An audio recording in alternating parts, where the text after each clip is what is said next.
If you're a B2B business, a B2B tech company, or a B2B marketer, you're in the right place.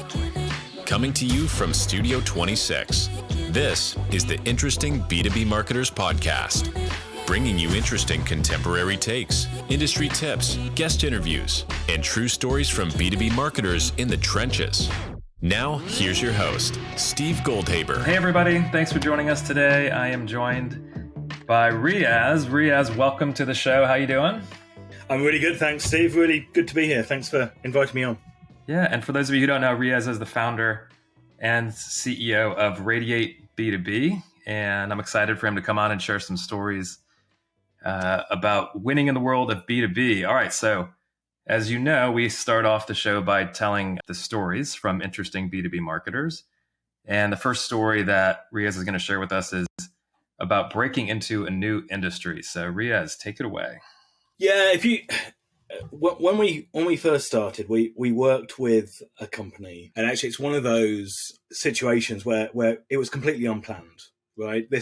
We wanted to work very early on with companies that were in London, working with Salesforce, ideally in tech, and they were in Acton. Now, those who are in London know there is an Acton in London.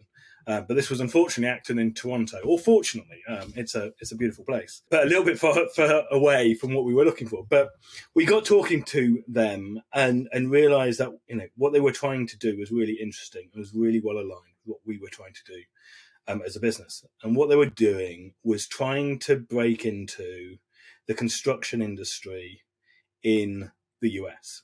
Now, there's over 1 million construction firms across the whole of North America. And for those that know me and have seen me speak, I talk a lot about account-based marketing and this idea that you can take these, a select list of accounts and nurture them, break into them, and then close them. And the usual metrics are higher average contract values, they close faster, yada yada yada. It's taken off hugely since then. And so that was the approach we wanted to take here. Now, the reality is if you've got 1 million companies inside your ICP, taking an ABM approach is not going to work. So we need to figure out a way to narrow that list down. And that's the first thing we did was we looked at the data and we worked out what we thought would be the best prime candidates. And we put together a solution which allowed us to basically warm up these accounts in advance through company targeted advertising. So we would basically listen for the companies that we'd shortlisted. And when we'd see them, we'd place advertising in front of them. And 2 or 3 months of this campaign going live was half a dozen conversations across the third biggest construction firm in North America. And what was great was they turned around and said, look, don't talk to all the satellite office plus. And so massive ROI, great, brilliant. Now, what you don't know is that was the first ever campaign that went out on our company targeted advertising platform. So within 2 or 3 months, we were cracking open champagne, running around doing cartwheels, thinking we've struck gold. And it's amazing, right? And sure enough, that campaign was shortlisted for ABM Campaign of the Year and brilliant, great. But what was really interesting about that is construction firms. So construction firms in construction sites, right? So what we'd done is we built this platform that could target an entire headquarters with advertising. So we target is exactly that scenario. And so massive ROI, massive return. We then do a second campaign, which starts to target retailers. Quickly, we developed the capability to then target and narrow down to the right type of person inside that company, or right type of function inside that company. And so very quickly, we then were able to deliver advertising at pretty much any, enterprise business without wasting tons of budget. Thankfully, we could keep cracking open the champagne, but at least for that period of the second campaign, we were there scratching our heads and thinking, what have we done wrong type stuff. Yeah. So I'm going to ask a question about the construction one. You said, with the ability to target a headquarters,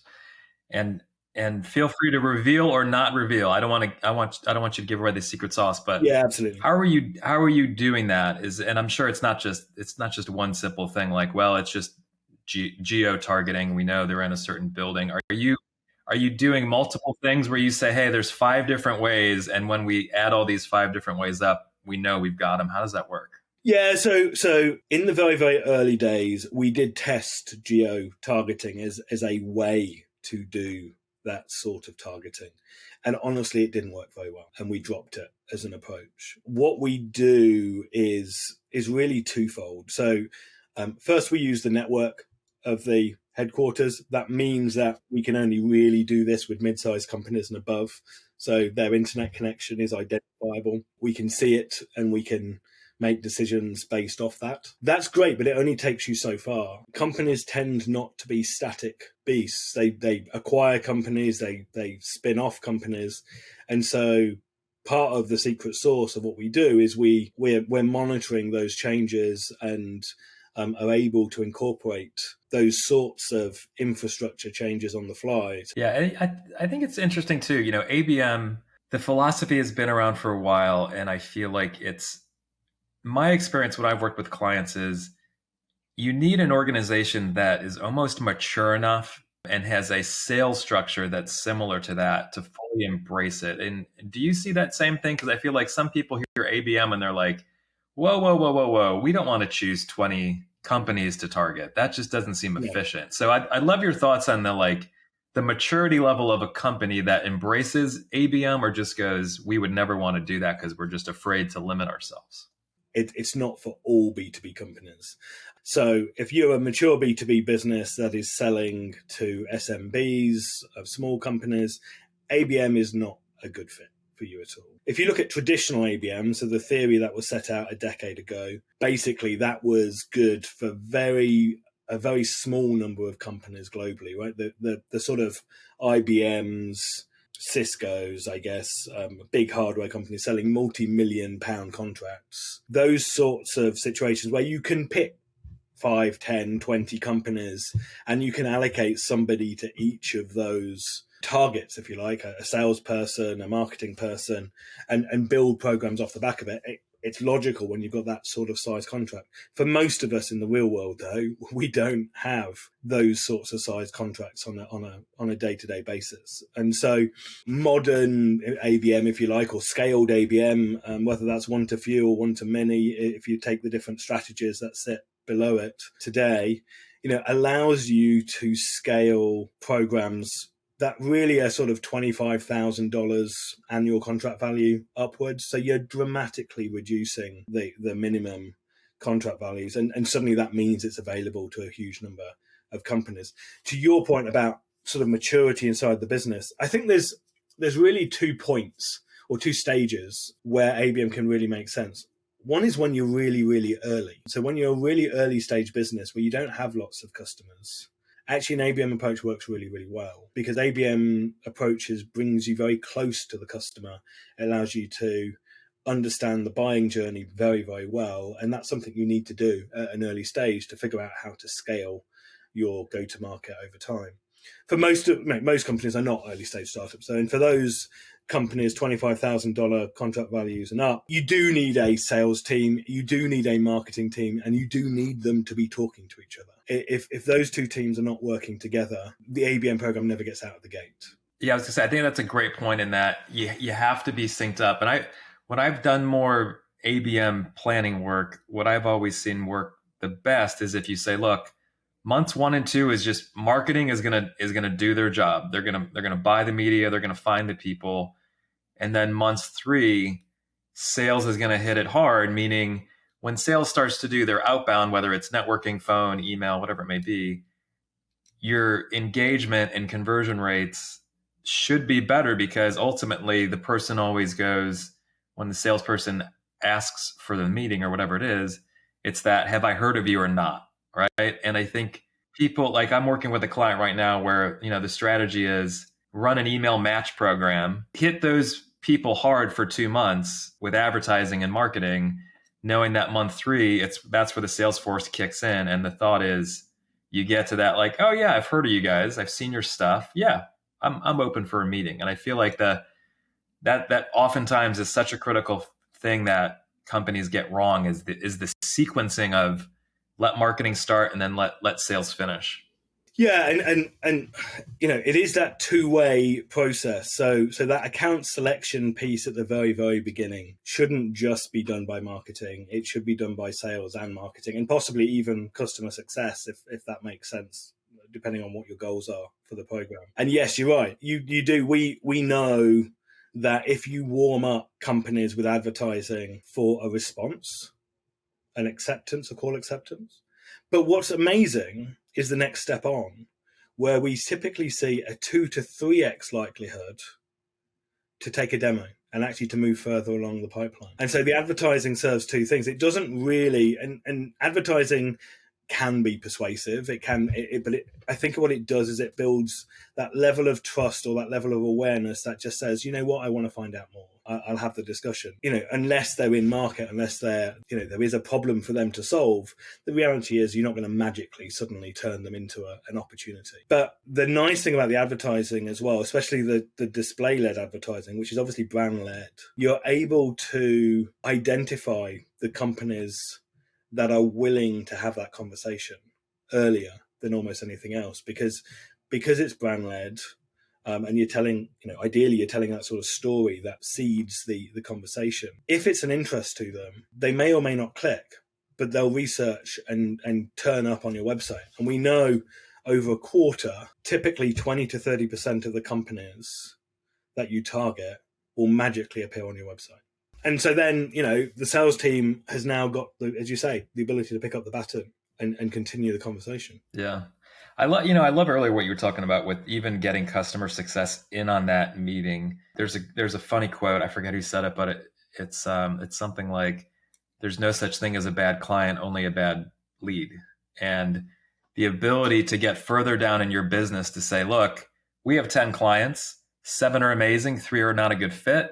So we're not going to bring more of the 3 bad clients in. So it's that, how deep can you go into your business model to then replicate it? And that to me is a mature marketing organization where you have the customer success people almost upset, like, don't you dare target these people because we do not want to bring them into the company. It's just not a good fit. Yeah, the bigger a company gets, the more siloed they tend to be, and the successful companies are the one that manage to maintain those lines of communication across departments over time. And it's solely for that. It just makes decision making better. Yep, awesome. All right, number 2, we're getting into another story now, and this one has to do with personalization. It's always the dream of any B2B marketing organization. It's we're big, we've got so many people, but how do we create a more authentic and one-to-one relationship? So tell us about your second story.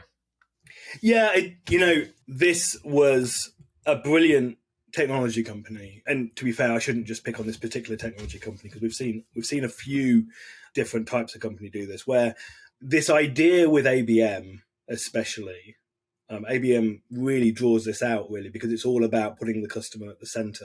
When you put the customer at the center, you know a lot about the company. You know more about it than you would do typically.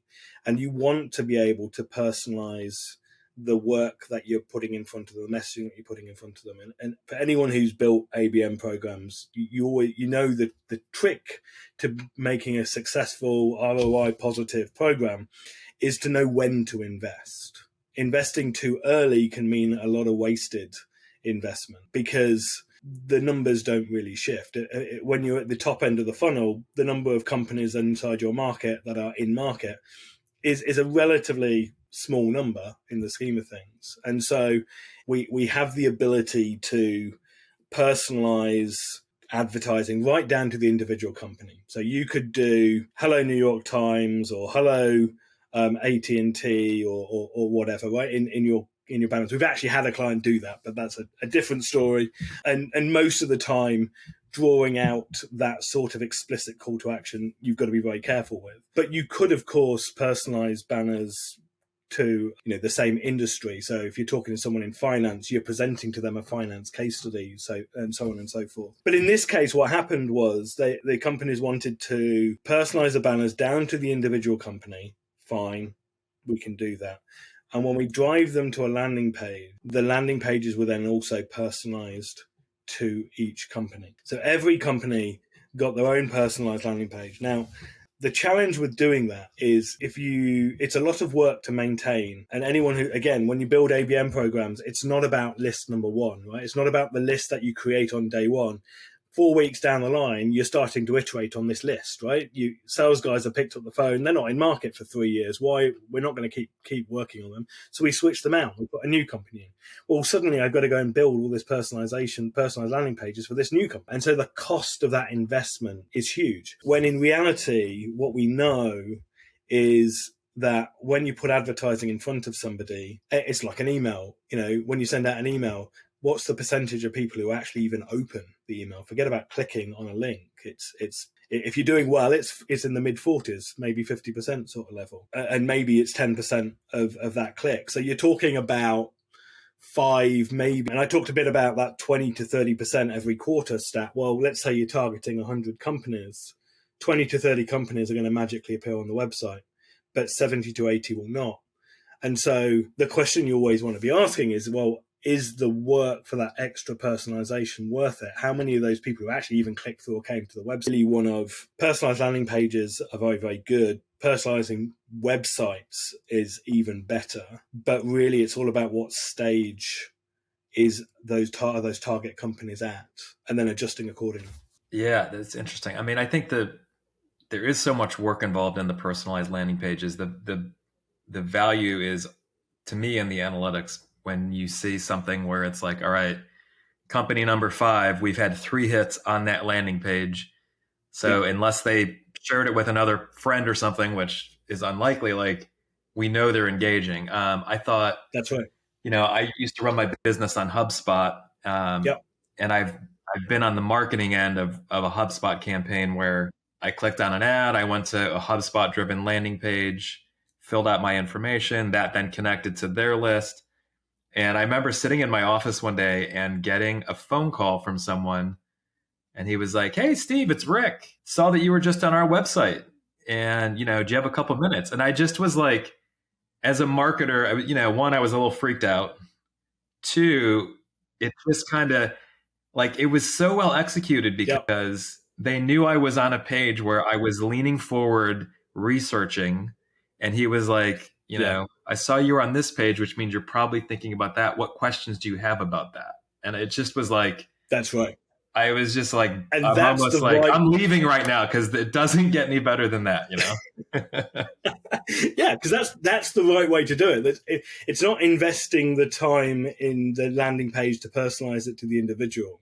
It's about building the right relevant content on the landing pages that appeals to that type of person. And then it's automating the process, really. It's making sure the information gets in front of the right person who can then take an action, who can then have a conversation with you, which is relevant. We integrate with HubSpot. I had exactly the same experience. Because we were integrating with HubSpot, I was looking at one of their features on their website. And obviously we're partners, so they know exactly who we are. And within about 5 minutes, I had an email in my inbox going, "So you think that's the key, really, to automation and AI, is actually making the legwork of the individual, just reducing that legwork, right? So I don't need to go and search through pages to find out, well, what did he look at? How much time did he spend looking at it? You don't need to know. You don't want to be doing that. You just want to know, right, this is it. Yeah. This is the crux of what you need to know." Yeah, the other thing, and this isn't specific to HubSpot, but what's great about the analytics when you get down to like page level consumption is, someone goes onto a site, they look at 4 pages, you see that they looked at the, tech vertical case study on the website. Now, your salesperson is now in a position not to just introduce themselves and say, "Hey, I saw you on your website. Can I meet with you?" The first action becomes, "Hey, I saw you're on the website. You were looking at this case study.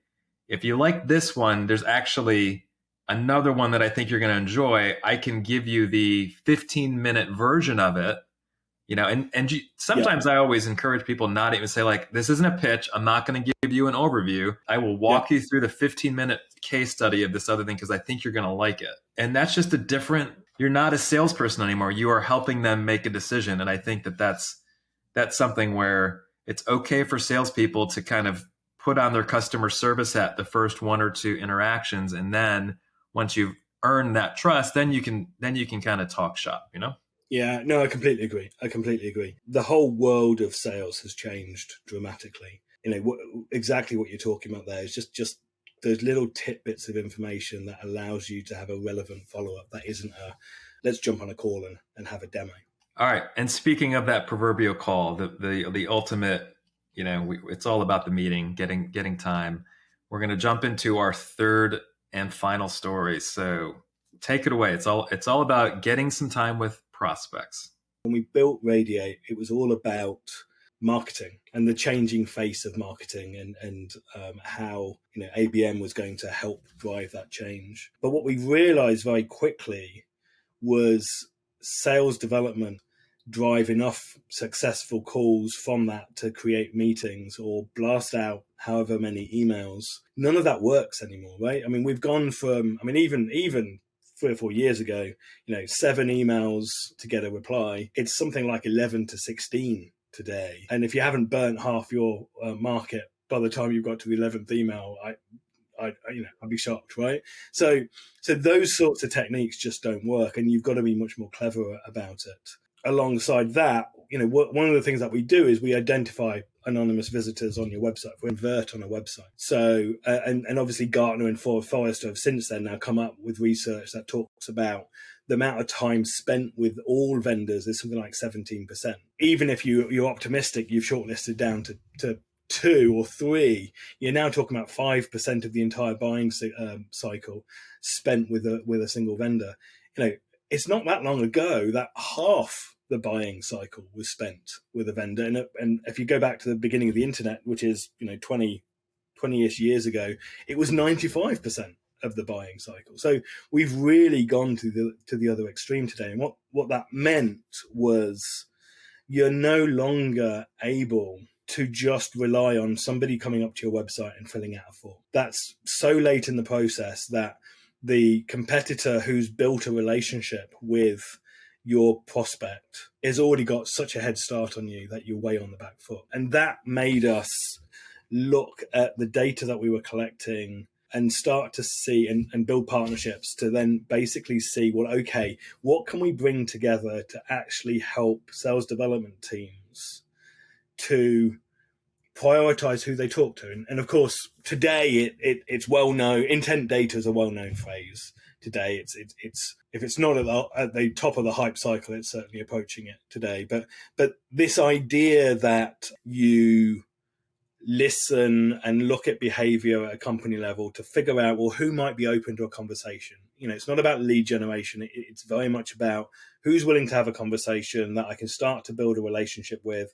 To your point about a 15-minute summary of another case study, it's that approach. And I'm completely anti the ebook. They sound great, but how many people actually ever open them? Because they're basically 10 white papers stuck together, and most of us don't even read a single white paper, let alone 10. So the point here is, of course, is that a sales development person, is driven by the number of meetings that they can arrange. And so how can you figure out and improve your conversion to meeting from call? And so using that data, what we end up doing is prioritizing behavior across the internet, on your own website, to say, look, these are the companies that you should be talking to. And when you do that, so in this case, it was a SaaS technology platform, they saw a 3x increase in the number of meetings. I'm just going to check that's that. Yeah, 3x increase in the number of meetings that they generated right off the back of using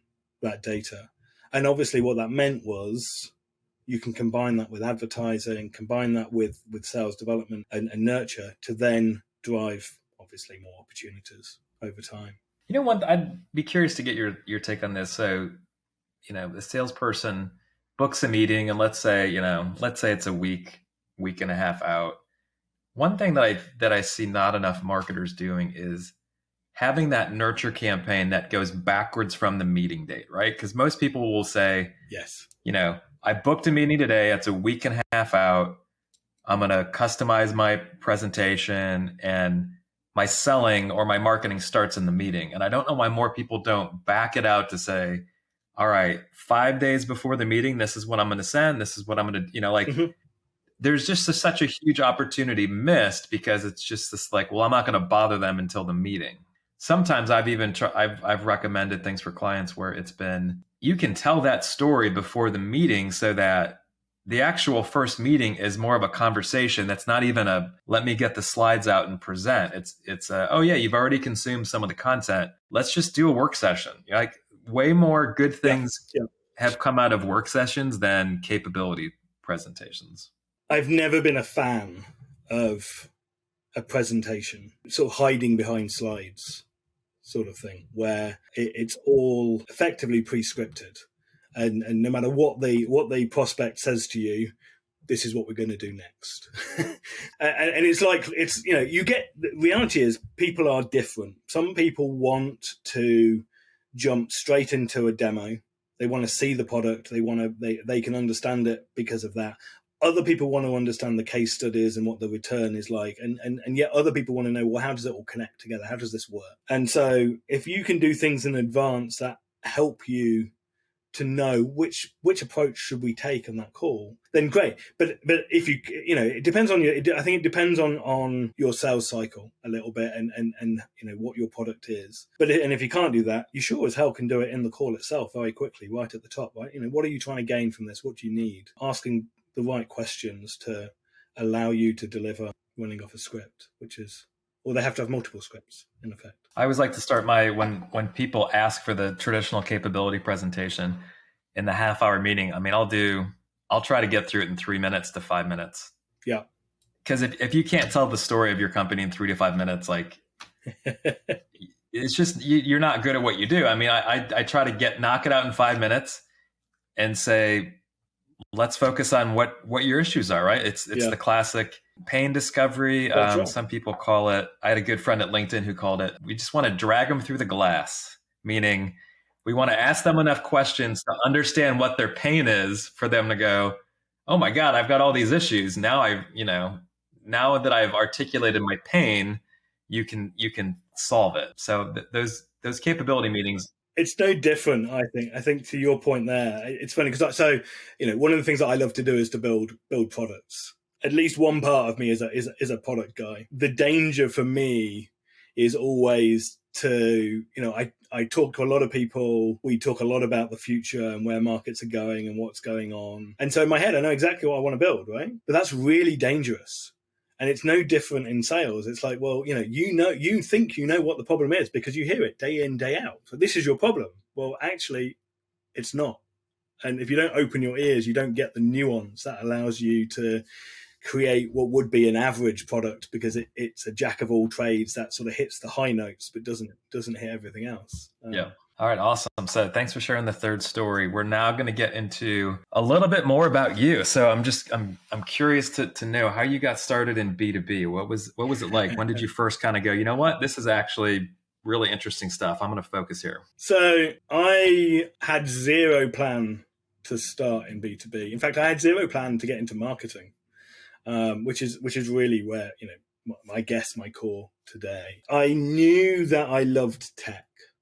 And I knew that I loved psychology, so the study of people, in essence, right? And I was lucky in that I was online before the really here today, you know, about what's going on with the internet, where it's going, what the new developments are, what the discussions even were. You could even take part in them if you wanted to. And so I understood what was possible with the internet, and so I started off going into companies and basically helping them figure out how they should adopt this new thing called the internet without ever realizing that what I was doing was marketing. As far as I was concerned, it was just business, right? It was just figuring out how you could take advantage of this new paradigm that would transform the way they did things. And so that's how I started.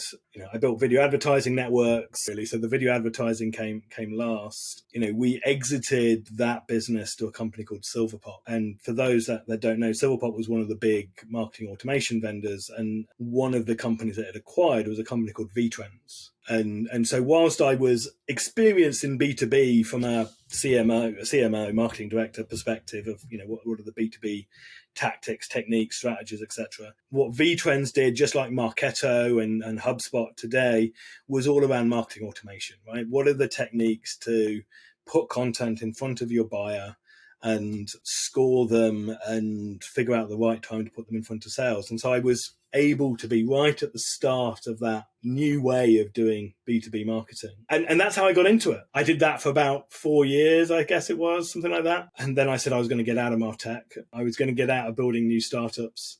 And I was going to stop traveling so much. I lasted 4 years. It felt like a decade, but I lasted 4 years. And then I set up another around professional knowledge, basically. It's a different story for another time. But we shut that down after a couple of years and basically accepted it was a marketing problem and set up Radiate and got back into B2B marketing. And actually, having said I was going to stay away from our tech, it really was one of the few things that would persuade me to come back. And it was this idea that the way we do B2B marketing is going to radically change. The stuff that we talked about and implemented 10, 15 years ago with the Marketos, the HubSpots, the Silverpops, I just don't think it works today. This idea that you can wait till someone turns up on your doorstep and you can nurture them to a close just doesn't really work properly. One thing that's interesting you said I want to touch on is you described it as like early on, I didn't even think it was marketing. It was just kind of, this is how you do business. And I feel like as a marketer starting, my career, which started in the late 90s, not a lot was expected out of marketing. And marketing was almost more advertising, right? There was more advertising in the world than marketing back then. And it's funny how every year I feel like the shoulders of marketers get heavier and heavier because there's more expected out of them. And I'm reminded of when I had 2 roles where I was head of global digital marketing for Fortune 500 companies. And my biggest challenge was, so I'm in charge of everything that's digital at a company. I'm running the entire company. I can't be in charge of everything that's digital. And I feel like that sometimes that it's the blessing and the curse of marketers today. The blessing is everyone wants you to help. The curse is like, I can't focus on anything because I've got 50 things going on. And that's right. I guess, again, it's weird. I've been fortunate for the industry that we are doing more, but it's always that challenge of like, man, back when I started, like it was a campaign and you'd run like 2 campaigns a year and no one would really talk to you. Like it was like you reported up maybe to like the CMO or the CEO, they would make decisions. So it's so funny how marketing and advertising, like it was such an island that no one understood. And now the marketers are in more meetings than they'd ever wanted to be, Yeah. It's huge. It's huge, isn't it? There's the talk of the T marketer, which if you do a search for, you'll find this diagram which shows you all the different parts that make up marketing today, both offline and online. And to have a head of digital, as you say, look over a huge swathe of that just doesn't make sense. I mean, to be honest, in my view today, yes, you have your channel specialists. Yeah, I agree. Looking back, I mean, I think the organizations needed that head of digital because they needed to be pushed. But today it's a different world where it's like, well, if half of our marketing team doesn't think digitally first, like that's the bigger issue. We have to put digital into everyone instead of just like a czar that helps everyone. So that was my you needed that transition. That was my realization is I think this is an obsolete position eventually because I don't want, is there a global head of email marketing 15 years ago? I hope not. Let's talk MarTech for a little bit. Like this could be a big tool or a small thing. What's a tool that you found yourself in love with? Could be anything, productivity, data, you name it. What do you like? In some ways I struggle with this. I think when I was younger, well, in fact, let's to get my hands on and see what's the potential of it. And so, I had any number of favorite tools back in the day, whether it was the launch of Google Analytics, right, where suddenly you had the ability to really get decent information for zero cost type stuff. This sort of product-led initiative where the interface is almost as good as the consumer counterparts, right? I think has meant that there's a lot of tools out there that are great today. I'm a big fan of HubSpot. I think they've come a long way from especially their UI over the years. There's still some challenges there in terms of how they scale and how they work for different stage businesses. But I love that. I think it gives you a lot of capability for very little effort, which is a good sign from a tool. We're heavy Jira users. Jira, I think, for those that don't know, Jira is a really used for the product engineering side, and the amount of flexibility that we get, or how much Jira spreads across our organization, shows how good a product it really is at just automating so much of what we do. And then maybe one that's a little bit random, and I wish other companies, other competing platforms would actually implement this. We share sales emails inside channels. We bring marketing campaign data right in automatically into the marketing channel. And it just means you can create conversations off the back of all that in real time that just spurs innovation, spurs ideas. That ability to bring data to the front, which I guess, given I'm pretty data centric, is why I am such a big fan of Slack. Yeah. Okay. One final question before we wrap the show up. Look back at your career that you've spent, and if you were to give advice to someone who was just starting out, what's the thing that you would recommend that, wasn't so obvious when you just got started out, but looking back, you're like, man, this is what I would tell my younger self if I had to do it all over again. Younger me was running 1,000 miles an hour, rarely took holiday, and never really stopped to look at what we'd achieved. The breaks so much. Now, partly that's because I was lucky in that I wasn't really working, right? I was building something I loved. I was building something I really bought into. And so I wouldn't advise myself to go and take more holidays, which I know is the advice most people give today. And don't get me wrong, there is a need to take a break. I need that so much at a younger age. I think the more I think about things today, the more I do that today. But I think the interesting thing for me is in your 20s, especially your early 20s, you can afford to make a mistake. You can afford to try things and not have it impact on your later career. And I think for a lot of people today, there's this feeling that I need to succeed and I need to succeed now. And so that would be my advice for actually more people more generally, which is, do something you love if you can. And there's plenty of people who can't because of their circumstances. And I think that's the thing people always forget. It's easy when you have the ability to do that. But take a risk. Yeah, I like that advice. I think if there was a chart for risk, it would be high risk early in your career. Yeah. Mid-career, you need to be making more calculated bets that are more kind of sure things at the career level. But I think that's great advice. All right. Well, I really enjoyed our conversation. If anyone wants to get a hold of you, what's the best way for them to reach out to you? I live on LinkedIn. So the best place to get a hold of me is to connect on LinkedIn. So find me on LinkedIn, drop me a message. There's obviously, radiateb2b.com. There's contact pages there, and you can get hold of me via that as well. But LinkedIn is the best way. I will see your message if you message me there. All right. Awesome. All right. Thank you, Riaz. Thanks for joining the show. And really, really good to be here. All right. Have a great one. See ya. Thanks, Steve. Thanks for tuning in to the Interesting B2B Marketers podcast. Be sure to subscribe wherever you heard this podcast so you never miss an episode. If you found value in today's episode, please help grow the podcast by sharing with others and leaving a review. We'll see you next time.